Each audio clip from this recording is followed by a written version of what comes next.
नमस्कार दोस्तों, आप सभी का स्वागत है अपने स्टडी क्यूआर चैनल पर। दोस्तों, हम प्राचीन भारत पढ़ रहे थे, जिसमें आज अपनी क्लास 6 है। दोस्तों, हमारा पेज खुल गया है प्राचीन भारत।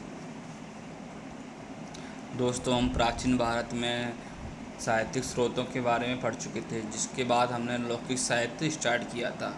लौकिक साहित्य में सर्वप्रथम हम बौद्ध साहित्य के बारे में पढ़ रहे थे। चलो आज उस लेक्चर को पूरा करते हैं।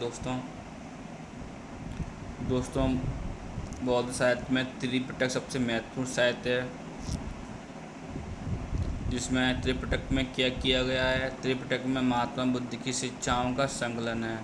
महात्मा बुद्ध ने अपने संग में अपने भिक्षुओं को जो शिक्षाएं दी हों, उनका वर्णन त्रिपिटक में किया गया है। दोस्तों, त्रिपिटक को 3 भागों में विभाजित किया गया है: विनय पिटक, सूत पिटक एवं अभिधम्म पिटक। दोस्तों, त्रिपिटक को 3 भागों में विभाजित किया गया है: विनय पिटक, सूत पिटक, अभिधम्म पिटक। दोस्तों, अब तीनों इन अध्यायों के बारे में पढ़ते हैं। इन अध्यायों में क्या क्या किया गया है। दोस्तों, विनय पिटक में संघ संबंधी नियमों एवं आचार संबंधी शिक्षाओं का वर्णन किया गया है। संघ में आपको कैसे आचरण करना है एवं नियम क्या क्या पालन करना है, उनका वर्णन विनय पिटक में किया गया है। दोस्तों, अब चलते हैं सूत पिटक में। दोस्तों, सूत पिटक में धार्मिक सिद्धांतों एवं धर्मोपदेश का संग्रह किया गया है। वो धर्मोपदेश जो महात्मा बुद्ध ने अपने भिक्षुओं एवं अपने अनुयायियों को दिए थे, उनका वर्णन सूत पिटक में किया गया है। तीसरा दोस्तों आता है अभिधम्म पिटक।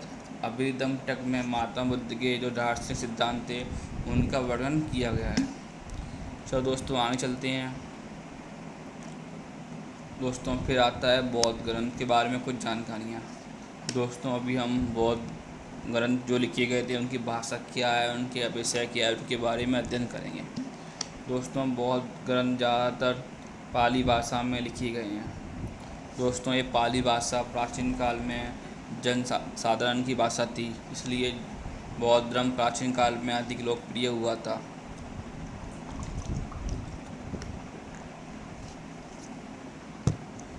बौद्ध ग्रंथों में एक ग्रंथ है जातक, वो भी अधिक महत्वपूर्ण है। जातक में बुद्ध से संबंधित घटनाओं का वर्णन है। इसमें बुद्ध से संबंधित पूर्व जन्म की कहानियों का वर्णन किया गया है जातक में। दोस्तों, फिर आता दोस्त महावंश एवं दीपवंश।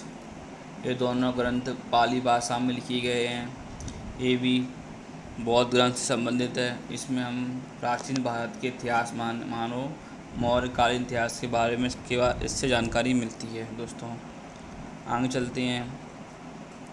एक महत्वपूर्ण ग्रंथ है जो नागसेन ने लिखा है, मिलिंद पन्नो। दोस्तों, ये पाली भाषा में लिखा गया है। दोस्तों, ये आपको याद करना होगा, हमेशा पीएससी में, स्टेट पीएससी में इसका पूछते हैं। मिलिंद पन्नो नागसेन लिखी थी। किस भाषा में लिखी गई है? पाली भाषा में। और मिलिंद पन्नो में नांडर का जो वाद विवाद हुआ था नागसेन ऋषि से, उसका वर्णन किया गया है। दोस्तों, अभी कुछ जानकारी और प्राप्त करते हैं बौद्ध धर्म के बारे में।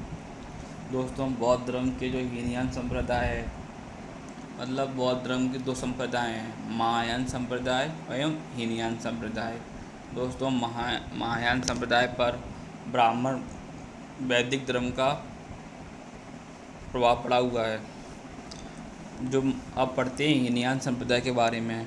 दोस्तों, बौद्ध धर्म में जो हीनयान संप्रदाय है, उसका प्रमुख ग्रंथ कथावस्तु है, जिसमें महात्मा बुद्ध के जीवन चरित्र का वर्णन किया गया है।